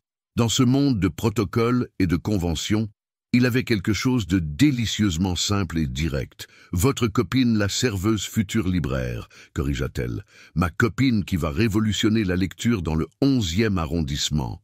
Là, vous en faites trop. Jamais. » Il l'embrassa doucement. « Avec vous, je n'en ferai jamais trop. » Décembre arriva avec ses premiers frimas et l'effervescence des préparatifs de Noël. La librairie d'Élodie prenait forme jour après jour. Les étagères en bois clair s'alignaient le long des murs. Le petit coin salon, avec ses fauteuils chinés, commençait à ressembler à ses rêves. Et l'odeur de peinture fraîche cédait peu à peu la place à celle des livres qui arrivaient par cartons entiers. Théo venait souvent l'aider après ses journées de travail. Il avait appris à manier le tournevis, à déballer les colis avec précaution, à ranger les ouvrages selon le système de classement qu'Élodie avait minutieusement élaboré. Ces moments de complicité, les mains dans la poussière et les cheveux ébouriffés, comptaient parmi ses préférés. « Vous savez ce qui me plaît le plus ?» dit-il un soir, en l'aidant à installer la caisse enregistreuse. « Quoi ? C'est la première fois de ma vie que je construis quelque chose avec mes mains. » Il contempla ses paumes légèrement calleuses, nouveauté pour lui. « D'habitude, je ne fais que signer des papiers et prendre des décisions. Là, je vois le résultat concret de notre travail. » Élodie sourit. « Notre travail ? Enfin, votre travail. Mais j'ai l'impression de participer à quelque chose d'important. » C'était un jeudi soir. Il rangeait les dernières livraisons de la journée quand la porte de la librairie s'ouvrit. Élodie leva les yeux, s'attendant à voir Marc qui passait parfois prendre de leurs nouvelles. Ce qu'elle vit la figea sur place. Julien se tenait dans l'embrasure, élégant dans son manteau cachemire, un bouquet de roses rouges à la main. Il avait cette expression qu'elle lui connaissait bien, mélange de charme calculé et d'assurance. « Élodie, » dit-il avec ce sourire qu'elle avait autrefois trouvé irrésistible, « tu es magnifique. » Et que Théo, qui était agenouillé derrière le comptoir en train de déballer des livres, se redressa lentement. Élodie sentit immédiatement la tension qui s'installait dans la pièce. « Julien, » réussit-elle à articuler, « qu'est-ce que tu fais là ? Je venais voir ton projet. » Il s'avança dans la librairie, regardant autour de lui avec une expression que Théo ne put déchiffrer. « C'est impressionnant, vraiment. » Il tendit les fleurs vers elle, mais elle ne bougea pas. « Qu'est-ce que tu veux ? Te parler ?» Il jeta un coup d'œil vers Théo, qui s'était rapproché d'Élodie d'un pas protecteur. « En privé, si possible. Tout ce que tu as à me dire, tu peux le dire devant Théo. » Julien étudia Théo plus attentivement. « Ah, c'est lui ton nouveau ami ?» Il y avait dans sa voix cette condescendance qu'Élodie connaissait trop bien. Julien Moretti, avocat d'affaires. Théo ne tendit pas la main. Théo. Juste Théo. Julien eut un petit rire. Mystérieux. Élodie sentit la colère monter en elle. Julien, qu'est-ce que tu veux ? Te récupérer. Il dit cela simplement comme s'il annonçait la météo. J'ai fait une erreur, Élodie, une grosse erreur. Ce soir-là, au restaurant, j'étais stressé, stupide, je n'aurais jamais dû te parler comme ça. Vraiment ? La voix d'Élodie était glaciale. Et qu'est-ce qui t'a fait changer d'avis ? Julien eut la décence de paraître gêné. J'ai entendu parler de ta librairie, de ton succès. Les gens disent que tu as trouvé des investisseurs, que ton projet est remarquable. Il regarda autour de lui avec une admiration qui semblait sincère. Je me suis rendu compte que j'avais sous-estimé ton potentiel. Mon potentiel. Élodie répéta le mot comme s'il avait mauvais goût. Julien, tu réalises ce que tu viens de dire ? Quoi ? Tu viens me récupérer, parce que maintenant, je vaux quelque chose. Parce que j'ai réussi. Elle secoua la tête, écœurée.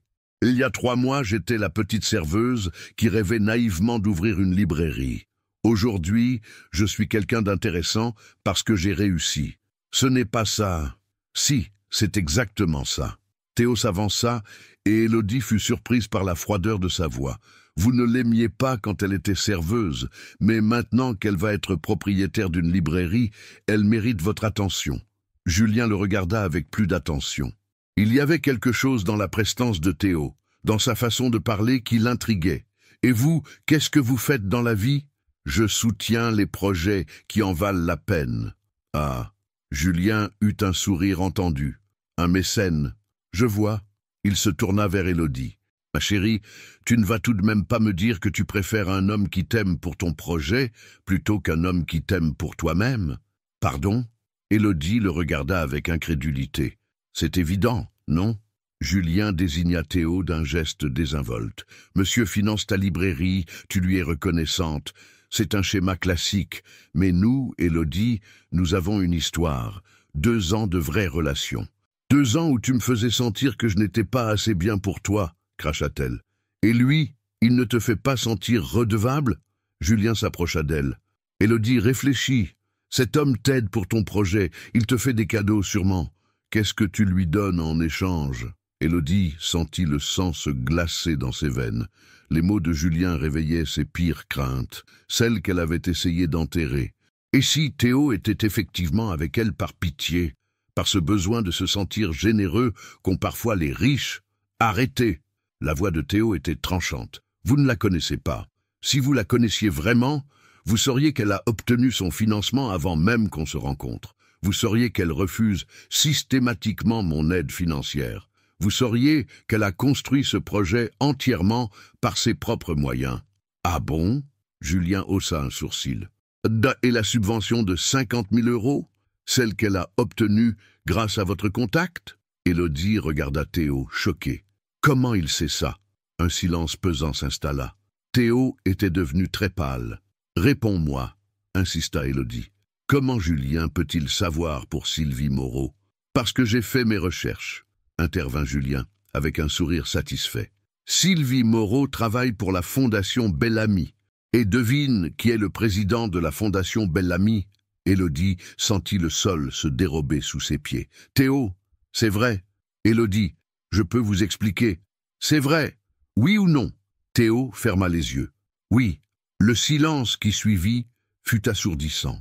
Élodie regardait alternativement les 2 hommes, celle qu'elle aimait et celui qu'elle avait aimé, et elle avait l'impression d'être une marionnette dont on tirait les ficelles sans qu'elle le sache. Alors, dit-elle d'une voix blanche, c'était ça votre plan? Me faire croire que j'avais réussi par mes propres moyens? Non! Théo fit un pas vers elle, mais elle recula. Élodie, Sylvie a choisi votre projet parce qu'il le mérite. J'ai juste facilité la rencontre. Facilité? Elle eut un rire amer. Vous avez manipulé. Encore. Élodie, écoutez-moi. Non. Elle secoua la tête, les larmes aux yeux. Je ne veux plus écouter. Ni vous, ni lui. Je veux que vous partiez, tous les 2. Élodie, commença Julien.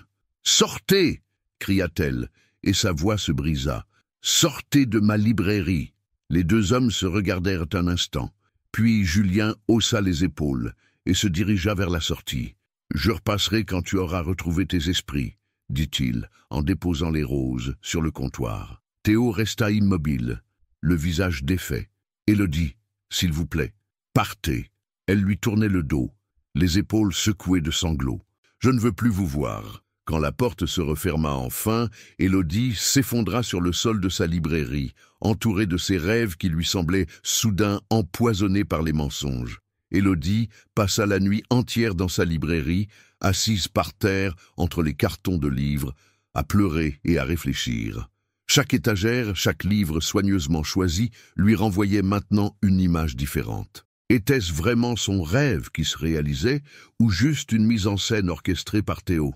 Au matin, Marc la trouva endormie contre le comptoir, les joues striées de larmes séchées. « Mon Dieu, Élodie, qu'est-ce qui s'est passé ?» Elle lui raconta tout. La visite de Julien, ses révélations, la vérité sur la subvention. Marc l'écouta en préparant du café sur le petit réchaud qu'elle avait installé dans l'arrière-boutique. « Alors comme ça, ton mystérieux client était un milliardaire. » résuma-t-il en lui tendant une tasse fumante. « Et ton ex est un salaud. Ça, au moins, on le savait déjà. » « Marc, tu ne comprends pas. » Élodie serrait la tasse entre ses mains pour se réchauffer. « Tout ce que j'ai construit repose sur un mensonge. La subvention, les contacts. Rien n'était authentique. » « Et alors ?» Marc s'assit à côté d'elle sur le sol. « Ta passion pour les livres, elle était fausse. Ton business plan, il était nul. Tes nuits passées à rêver de cette librairie, c'était du cinéma. Non, mais... Alors arrête tes conneries. » Il but une gorgée de café. « Ce type t'a ouvert des portes, d'accord. Mais c'est toi qui es passé au travers. Personne ne peut financer du talent qui n'existe pas. » Élodie resta silencieuse, peu convaincue par ses arguments. « Tu veux mon avis ?» continua Marc. « Ton Théo, il a peut-être merdé sur la forme, mais il a vu quelque chose en toi que toi-même, tu ne vois pas. Et ton ex, lui, il n'a rien vu du tout jusqu'à ce que tu réussisses. Alors qui tu vas croire ?» Dans l'après-midi, épuisée par cette nuit blanche, Élodie rentra chez elle. Elle trouva Théo assis sur les marches de son immeuble, dans la même position que la première fois où il était venu s'expliquer. Il avait l'air d'avoir aussi mal dormi qu'elle. « Élodie !» Il se leva quand il la vit arriver. « Je sais que vous ne voulez pas me parler, mais laissez-moi juste dire une chose. » Elle s'arrêta à quelques mètres de lui, épuisée. « Quoi ? J'ai appelé Sylvie ce matin. Je lui ai demandé de vous montrer tous les dossiers qu'elle a reçus cette année. » Il sortit une enveloppe de sa veste. « Votre projet était classé premier sur 63 candidatures, avant même qu'elle sache que vous me connaissiez. » Élodie prit l'enveloppe, mais ne l'ouvrit pas. « Ça ne change rien, vous avez influencé sa décision. » Non, sa voix était ferme. « Sylvie est indépendante dans ses choix, c'est pour ça que je travaille avec elle. Elle ne m'a même pas dit qu'elle vous avait retenu avant que vous ne l'appeliez pour prendre rendez-vous. Alors pourquoi vous ne me l'avez pas dit ?» Les larmes recommençaient à couler. Pourquoi tous ces mystères? Théo passa une main fatiguée dans ses cheveux. « Parce que je suis idiot, parce que j'ai grandi dans un monde où tout s'achète, où tout se négocie. Je ne savais pas comment faire autrement. » Il la regarda avec une intensité douloureuse. « Et parce que j'avais peur que vous pensiez exactement ce que vous pensez maintenant. Que je suis votre œuvre de charité, que vous êtes la femme la plus extraordinaire que j'ai jamais rencontrée, et que j'étais prêt à tout pour ne pas vous perdre. » Il fit un pas vers elle. « Élodie, vous croyez vraiment que je passerai des mois à faire semblant, que je simulerai mes sentiments pour... Quoi? Pour le plaisir de jouer au mécène ?» Elle le regarda longuement. Il y avait tant de douleur dans ses yeux qu'elle eut envie de le croire, mais la blessure était trop fraîche. « Je ne sais plus ce qui est vrai, » murmura-t-elle. « Avec Julien, je me suis trompée pendant 2 ans. Comment je peux être sûre de ne pas me tromper encore? Parce que lui vous aimait quand vous étiez serveuse pour vous changer. Moi, je vous aime parce que vous êtes exactement qui vous devez être. » Cette déclaration la fit vaciller, mais elle secoua la tête. « Théo, c'est trop compliqué. Votre monde, vos habitudes de tout contrôler, je ne sais pas si je peux vivre comme ça. Alors apprenez-moi. » Il s'approcha encore, n'osant pas la toucher. « Apprenez-moi à aimer simplement. Apprenez-moi à faire confiance, sans vouloir tout maîtriser. Et si j'échoue, si on échoue, alors on aura essayé. » Il sourit, tristement. « Mais, Élodie, ne me punissez pas pour les erreurs de votre ex. Ne nous punissez pas parce qu'il a planté le doute dans votre tête. » Élodie resta immobile, déchirée entre l'envie de lui pardonner et la peur de souffrir encore. « Il faut que je réfléchisse. Combien de temps vous faut-il? Je ne sais pas. » Elle monta les premières marches, puis se retourna. « Théo, oui? Est-ce que vous m'auriez remarqué si j'avais été, je ne sais pas, coiffeuse ou caissière? Est-ce que mon projet de librairie n'était pas justement ce qui vous plaisait chez moi ?» Il la regarda droit dans les yeux. « Élodie, la première chose qui m'a frappé chez vous, c'est votre façon de sourire à un client grognon, votre gentillesse naturelle, votre projet de librairie. Je l'ai découvert après. Et oui, ça m'a plu parce que ça vous rendait heureuse. Mais ce qui m'a fait tomber amoureux, c'est vous, juste vous. » Elle hocha la tête et disparut dans l'immeuble sans rien ajouter.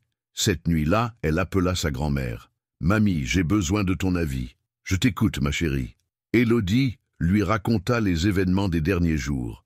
Marguerite l'écouta sans l'interrompre, se contentant de quelques « pensifs. Tu veux savoir ce que j'en pense ?» dit-elle finalement. « Oui. Je pense que tu as peur. Peur d'être heureuse, peur de faire confiance, peur de prendre des risques. » Sa voix était douce, mais ferme. « Et je pense que ton ex est un manipulateur qui a très bien su appuyer là où ça fait mal. Mais si Théo t'a menti par omission, c'est vrai, mais pas pour te nuire, pour te protéger. Nuance. » Marguerite marqua une pause. « Ma chérie, dans la vie, il faut parfois choisir entre avoir raison et être heureuse. Qu'est-ce que tu choisis? Je ne sais pas. Alors demande-toi ça. Avec qui tu étais la plus toi-même?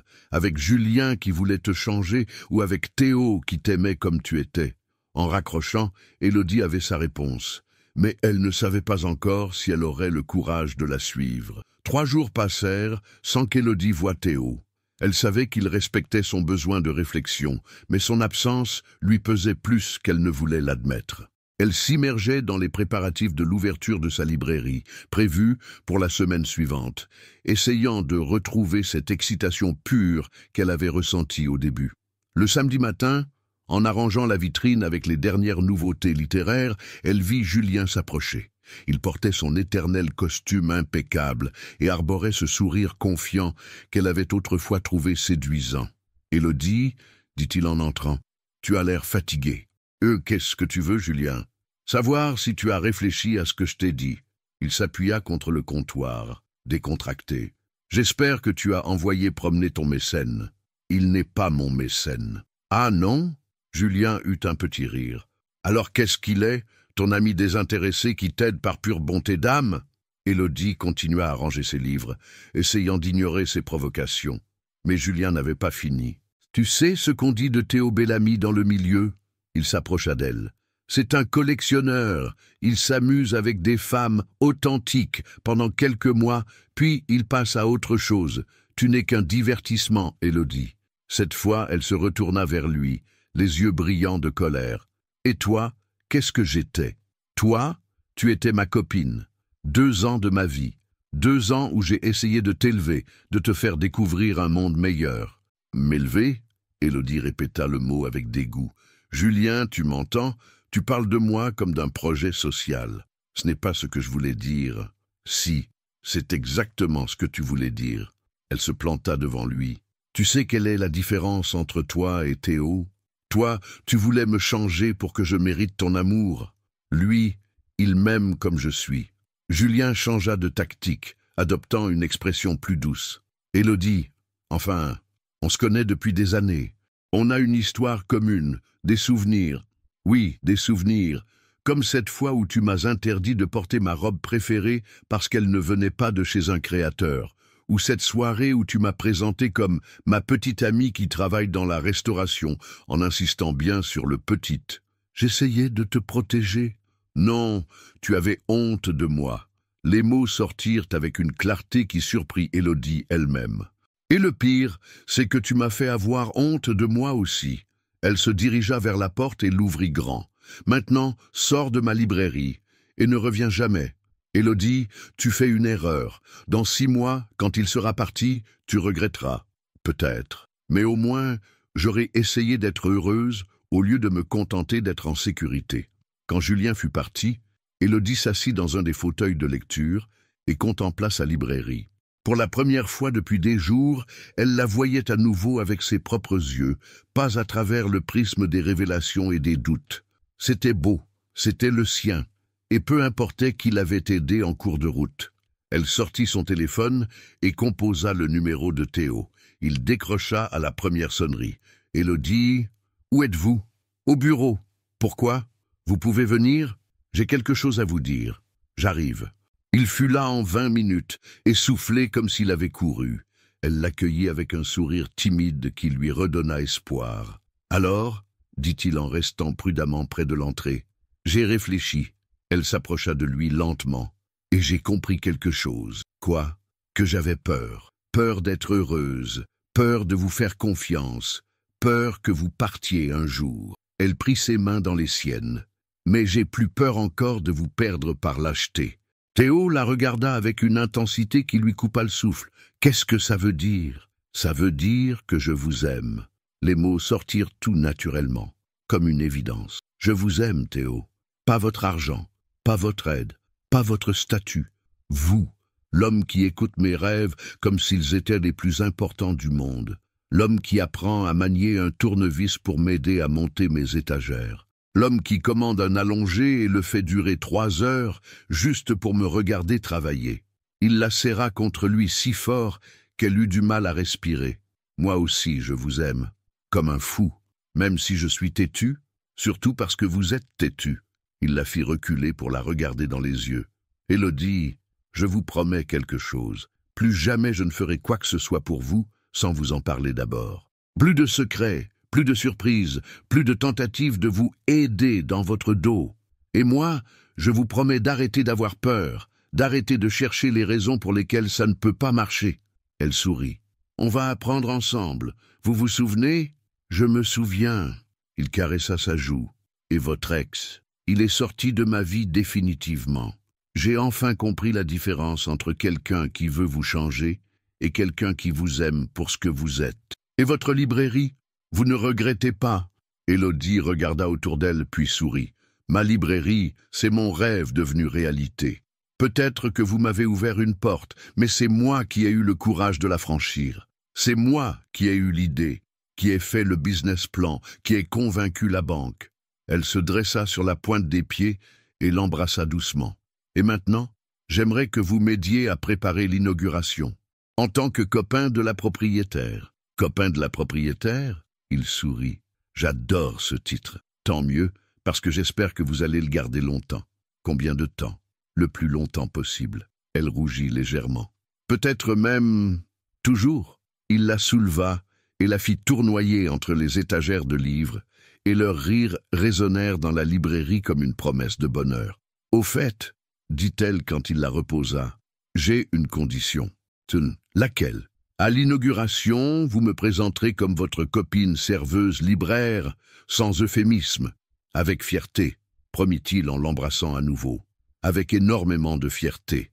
Dehors, Paris continuait sa vie trépidante, mais à l'intérieur de la petite librairie du 11e arrondissement, 2 personnes venaient de comprendre que l'amour véritable n'avait rien à voir avec l'argent, le statut ou les conventions sociales. Il suffisait de 2 cœurs qui battaient au même rythme. La semaine qui suivit fut un tourbillon d'activités. L'inauguration était prévue pour le samedi soir, et Élodie voulait que tout soit parfait.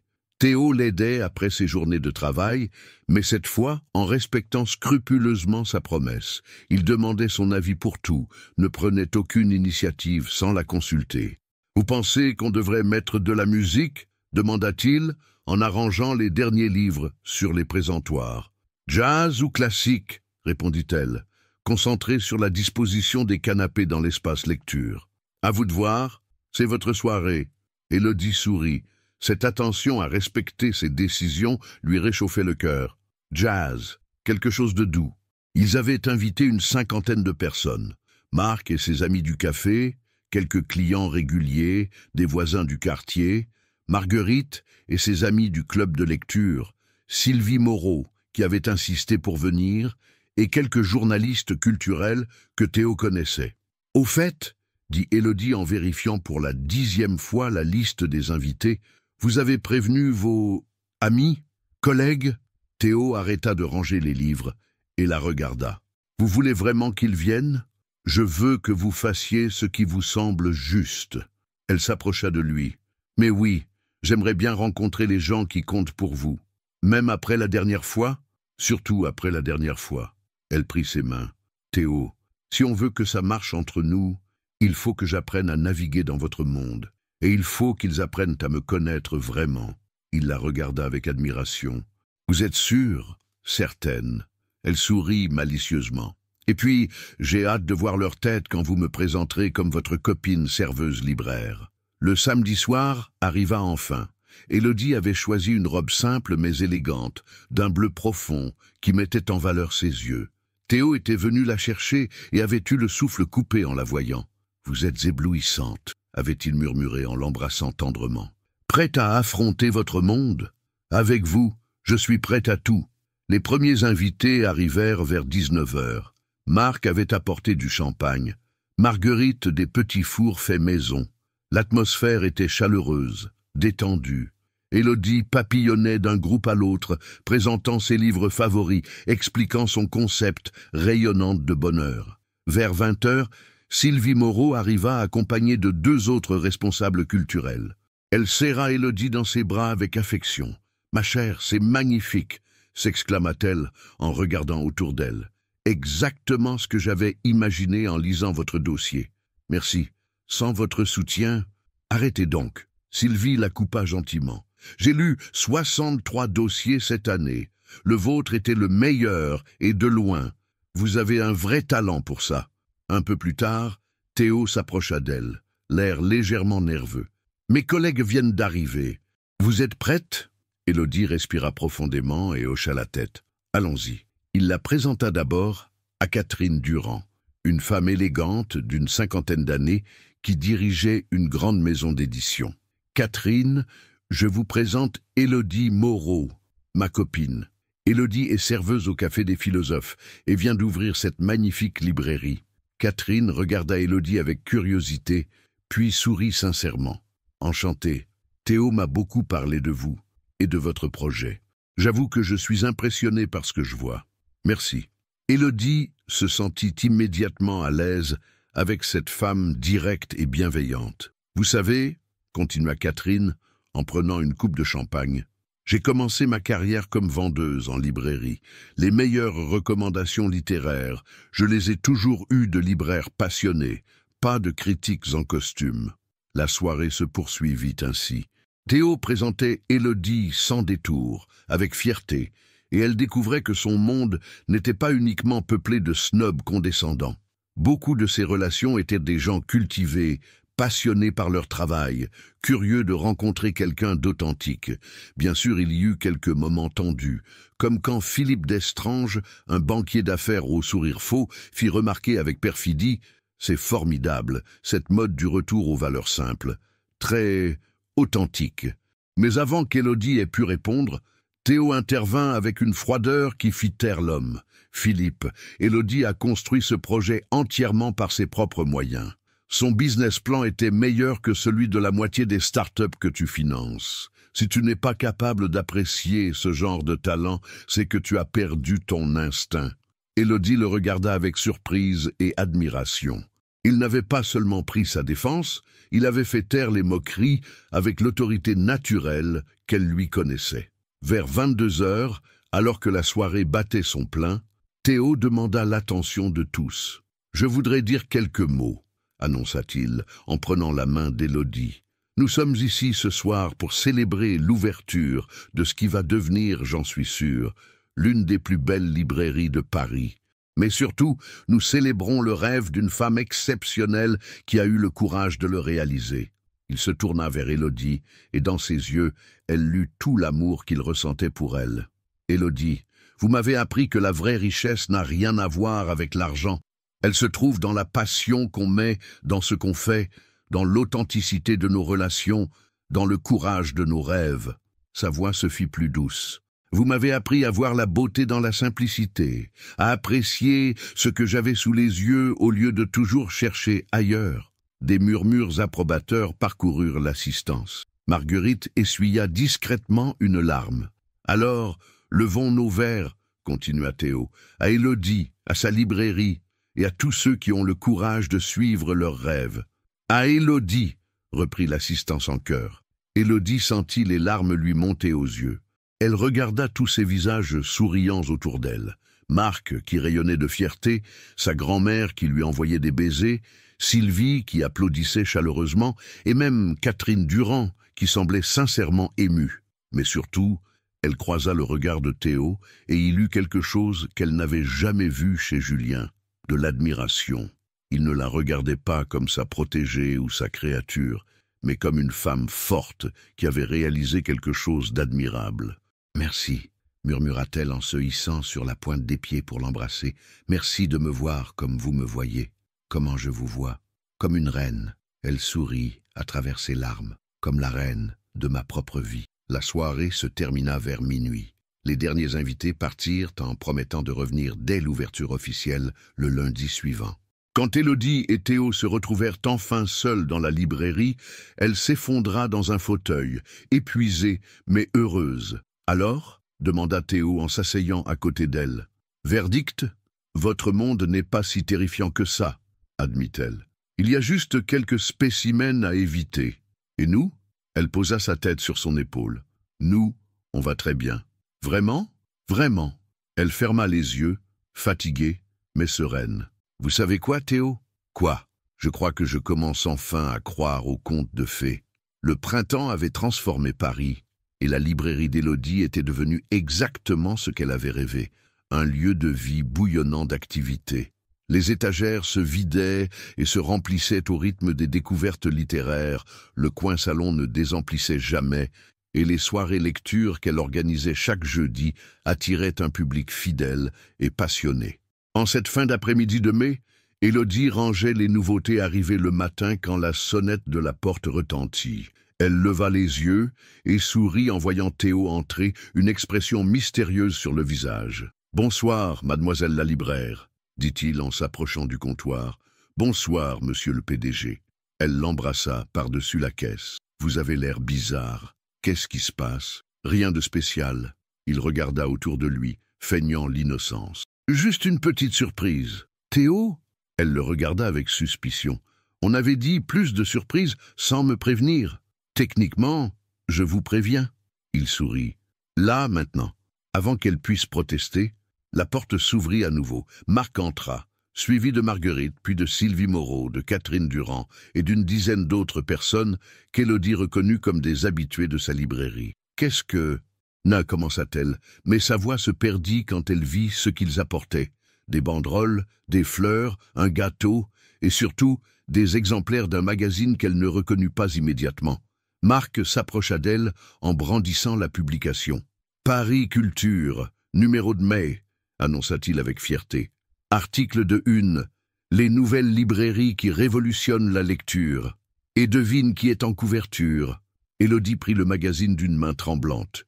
Sur la couverture, une photo d'elle dans sa librairie, souriante, un livre à la main avec le titre « Élodie Moreau, la libraire qui redonne vie au quartier ». « Mais comment ? Catherine a recommandé votre librairie aux journalistes, » expliqua Théo. « Il est venu la semaine dernière pendant que vous étiez chez votre grand-mère. Il a été tellement séduit par votre concept qu'il a décidé de vous consacrer l'article principal. » Élodie feuilleta rapidement le magazine. 6 pages lui étaient consacrées, avec des photos de sa librairie, des interviews de clients réguliers et un long entretien qu'elle ne se souvenait pas d'avoir donné. « L'entretien ? Les conversations qu'on a eues ici, » dit une voix derrière elle. Elle se retourna et découvrit un homme d'une quarantaine d'années avec un sourire chaleureux. « Je suis Thomas Marchand, du magazine. Désolé de la supercherie, mais je voulais vous voir dans votre élément naturel, pas en situation d'interview. Vous étiez le monsieur qui venait lire dans le coin tous les mardis et qui vous posait plein de questions sur vos choix de livres. » Il sourit. « J'espère que vous ne m'en voulez pas. Mais votre passion était si authentique que je ne voulais pas la dénaturer avec une interview formelle. » Élodie relut l'article, émue par la justesse des propos qui lui étaient attribués. Le journaliste avait parfaitement saisi l'esprit de ce qu'elle voulait créer. « C'est incroyable, » murmura-t-elle. « Et ce n'est pas tout, » intervint Sylvie Moreau. « L'article sort demain en kiosque, mais déjà, 3 autres librairies parisiennes ont appelé pour savoir comment s'inspirer de votre modèle. Et France Inter veut vous inviter dans leur émission littéraire du dimanche, » ajouta Catherine. Élodie se sentit soudain dépassée par les événements. 6 mois plus tôt, elle était serveuse avec un rêve. Aujourd'hui, elle était en couverture d'un magazine culturel prestigieux. « J'ai besoin d'air », dit-elle en sortant de derrière son comptoir. Elle se dirigea vers la petite cour à l'arrière de la librairie, Théo sur ses talons. Une fois dehors, elle s'appuya contre le mur, essayant de réaliser ce qui lui arrivait. « Ça va ?» demanda Théo inquiet. « C'est juste... beaucoup. » Elle le regarda. « Vous étiez au courant ? Sylvie m'a prévenu hier. Mais je ne savais pas pour l'article de une. » Il s'approcha d'elle. « Vous n'êtes pas contente ? » « Si. Enfin, Elle passa une main dans ses cheveux. C'est merveilleux. Mais j'ai l'impression de vivre la vie de quelqu'un d'autre. La serveuse du Café des Philosophes en couverture d'un magazine. Élodie. Théo prit ses mains. Regardez-moi. Elle leva les yeux vers lui. Cette femme en couverture, c'est vous. Entièrement vous. Votre travail, votre vision, votre passion. Il caressa sa joue. Vous vous souvenez de ce que vous m'avez dit le premier jour où on s'est parlé à propos de l'élégance du hérisson, que l'intelligence et la beauté peuvent se cacher derrière les apparences les plus simples? Exactement. Il sourit. Vous étiez cette intelligence cachée, cette beauté que les gens ne voyaient pas, mais maintenant ils voient et ils reconnaissent votre valeur. Élodie sentit les larmes lui monter aux yeux. J'ai encore du mal à y croire. Alors laissez-moi vous aider à y croire. Il sortit quelque chose de sa poche et son cœur s'arrêta de battre quand elle vit le petit écrin de velours bleu. Théo, Élodie Moreau, dit-il en s'agenouillant dans la petite cour de sa librairie, vous avez transformé ma vie. Vous m'avez appris ce qu'était l'amour véritable, celui qui ne cherche pas à posséder, mais à faire grandir. Vous m'avez montré que la vraie richesse était dans les moments simples, dans les regards qui se croisent, dans les rêves qu'on construit ensemble. Il ouvrit l'écrin, révélant une bague simple et élégante, avec un diamant solitaire qui captait la lumière du soleil couchant. « Voudriez-vous m'épouser » Sa voix tremblait légèrement. « Voudriez-vous être ma femme, ma partenaire, ma complice pour toute la vie ?» Élodie le regarda. Cet homme qu'il avait vu comme une reine quand elle se sentait invisible, qu'il avait aimé pour ce qu'elle était, et non pour ce qu'elle pourrait devenir. Dans ses yeux, elle lut la même adoration que le premier jour, mais enrichie maintenant de mois de complicité, de confiance et d'amour véritable. « Oui » murmura-t-elle puis plus fort. « Oui » Il se releva et la fit tournoyer, tous deux riant et pleurant à la fois. Quand il la reposa, il glissa la bague à son doigt, et elle s'aperçut qu'elle était parfaite, ni trop grande ni trop petite, comme si elle avait été faite pour elle. « Comment vous avez su la taille ?» J'ai demandé à votre grand-mère. Il sourit malicieusement. Elle était complice depuis le début. Ils rentrèrent dans la librairie main dans la main, Élodie rayonnante et Théo visiblement soulagé. Dès qu'ils apparurent, tous les invités se turent, puis Marguerite fut la première à remarquer la bague. « Mes enfants !» s'exclama-t-elle en battant des mains. « Enfin !» Ce fut un second moment de célébration, avec des embrassades, des félicitations, et Marc qui sortit une bouteille de champagne qu'il avait, par hasard, apportée. Plus tard dans la soirée, quand tous les invités furent partis et qu'ils se retrouvèrent seuls dans la librairie, Élodie s'assit dans son fauteuil de lecture préféré, Théo à côté d'elle, et contempla sa bague qui scintillait à la lumière des lampes. « Vous savez ce qui me rend le plus heureuse ?» dit-elle. « Quoi ? C'est que je n'ai plus peur. » Elle se tourna vers lui. « Peur de ne pas mériter le bonheur. Peur que ce soit trop beau pour être vrai. Peur que vous partiez. Plus rien de tout ça. Et qu'est-ce qui vous a fait changer ?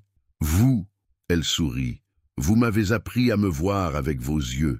Et dans vos yeux, je suis quelqu'un d'extraordinaire. Parce que vous l'êtes. » Elle se blottit contre lui, écoutant le bruit de son cœur qui battait régulièrement. Dehors, Paris s'endormait. Mais à l'intérieur de la librairie, deux âmes avaient trouvé leur place dans l'univers. Théo, merci de m'avoir regardé comme une reine. Merci de m'avoir appris que les plus beaux royaumes sont ceux qu'on construit à deux. 1 an s'était écoulé depuis cette soirée mémorable dans la petite cour de la librairie.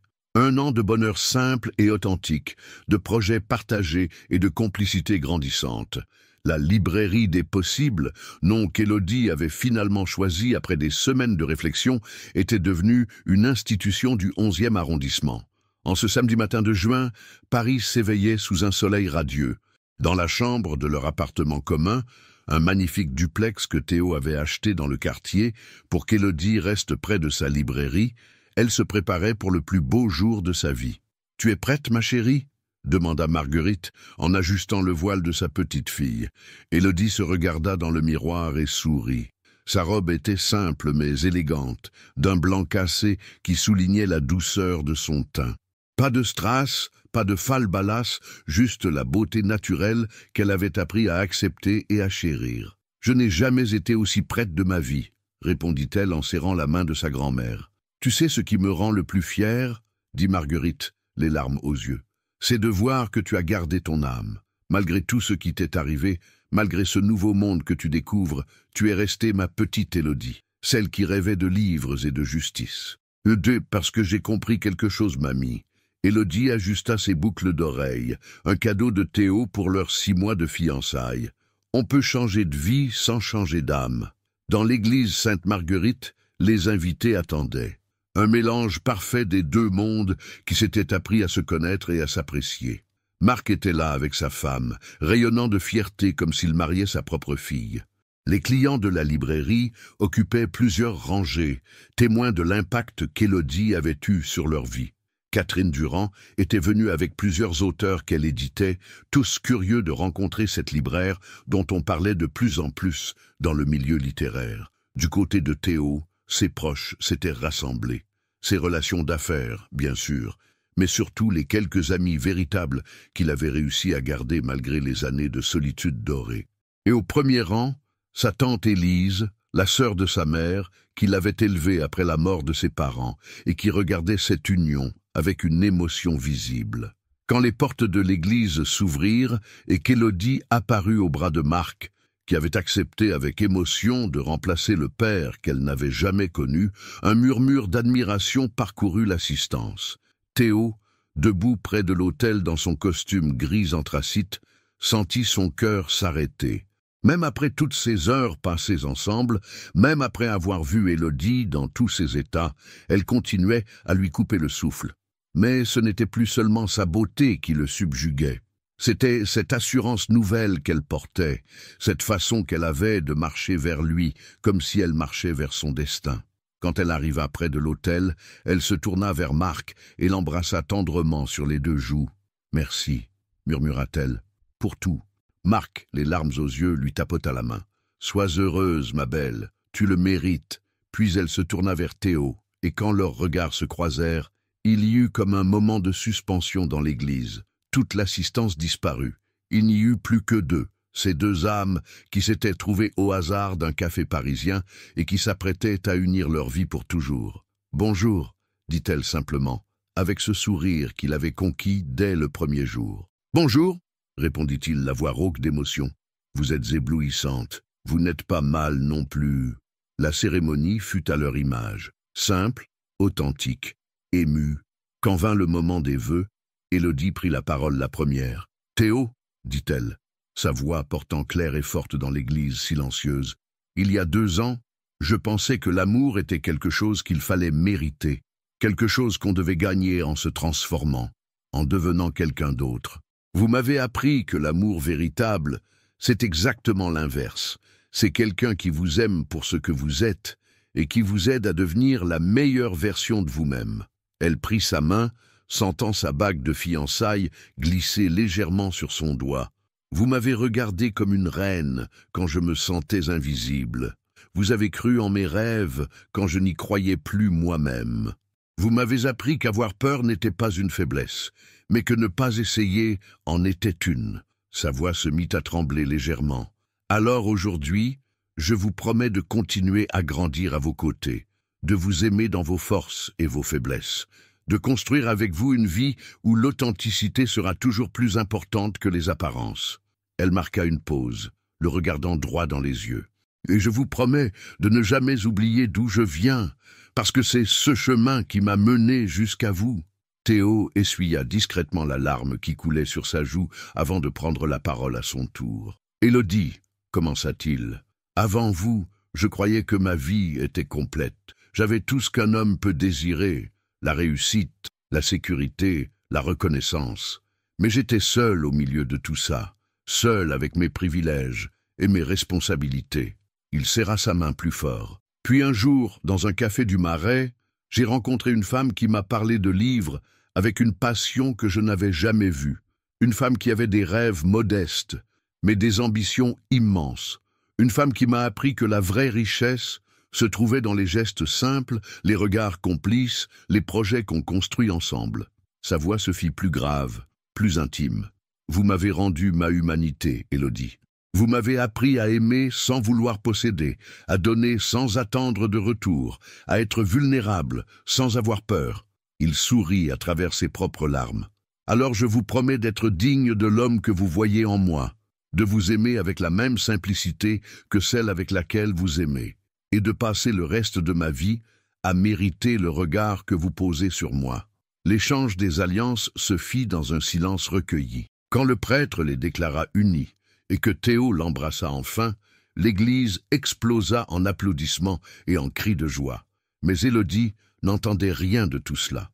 Dans les bras de son mari, elle pensait au chemin parcouru depuis cette humiliante soirée au Grand Véfour. Elle pensait à cette fille brisée qui avait eu le courage de claquer la porte au nez de celui qui la méprisait. Elle pensait à tous ces moments de doute, de peur, de remise en question qui l'avaient menée jusqu'à cet instant parfait. La réception se déroula dans les jardins d'un petit château en banlieue parisienne. Rien d'ostentatoire, juste un endroit bucolique et charmant où leurs invités purent se mélanger naturellement. On vit Marc discuter littérature avec Catherine Durand. Marguerite échangeait des recettes avec la tante de Théo, et les clients de la librairie se passionnaient pour les anecdotes que racontait Thomas Marchand sur le milieu journalistique. Vers minuit, alors que la fête battait encore son plein, Élodie et Théo s'éclipsèrent discrètement et allèrent s'asseoir sur un banc, à l'écart, pour contempler leurs invités qui dansaient sous les lanternes. « Vous savez à quoi je pense ?» dit Élodie en posant sa tête sur l'épaule de son mari. « À quoi ?» À cette phrase de Virginia Woolf. Pour la plupart de l'histoire, Anonyme était une femme. Elle sourit. Pendant des années, j'ai été Anonyme, la petite serveuse qu'on ne remarquait pas. Et maintenant, je suis Madame Bellamy. Elle savoura le nom sur sa langue. Mais surtout, je suis Élodie Moreau-Bellamy, libraire, femme et reine de ma propre existence. Théo la serra plus fort contre lui. Et moi, je suis l'homme le plus chanceux du monde. Vraiment? J'ai épousé une reine. Il l'embrassa sur le front. Pas une reine de sang ou de fortune, une reine de cœur. Plus tard, beaucoup plus tard, quand ils rentrèrent chez eux, Élodie alla d'abord dans la librairie. Elle alluma les lumières douces de l'espace lecture et contempla son royaume.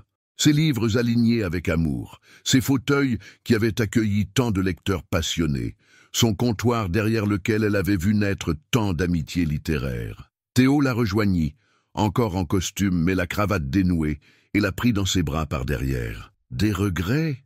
demanda-t-il en regardant autour de lui. « Aucun. » Elle se retourna dans ses bras. « Tout m'a mené ici. Julien et ses humiliations, mes peurs, mes doutes. Tout était nécessaire pour que je devienne qui je suis aujourd'hui. Et qui êtes-vous aujourd'hui, Madame Bellamy ? Je suis une femme qui a appris qu'on peut changer de vie sans trahir ses valeurs. » Elle sourit. « Une femme qui a découvert que l'amour véritable ne cherche pas à vous transformer, mais vous révèle qui vous étiez vraiment. Et qui étiez-vous vraiment ? Une reine. » Elle l'embrassa tendrement. Une reine qui s'ignorait, mais une reine quand même. Dehors, Paris dormait. Mais dans la petite librairie du 11e arrondissement, deux cœurs battaient à l'unisson, unis pour toujours par cette vérité simple et révolutionnaire, que l'amour véritable regarde l'âme, pas le portefeuille, et que chaque être humain porte en lui une grandeur qui n'attend qu'un regard bienveillant pour se révéler. L'histoire d'Élodie et Théo n'était pas un conte de fées. C'était quelque chose de plus beau encore. Une histoire vraie sur le pouvoir transformateur de l'amour authentique et le courage de croire en ses rêves. Et dans les années qui suivirent, quand des jeunes femmes venaient dans sa librairie, perdues ou découragées, Élodie leur racontait parfois son histoire. Pas pour les épater, mais pour leur rappeler cette vérité essentielle, que chacune d'entre elles était une reine en puissance, et qu'il suffisait parfois d'un regard bienveillant, le sien propre ou celui d'autrui, pour que cette royauté se révèle enfin.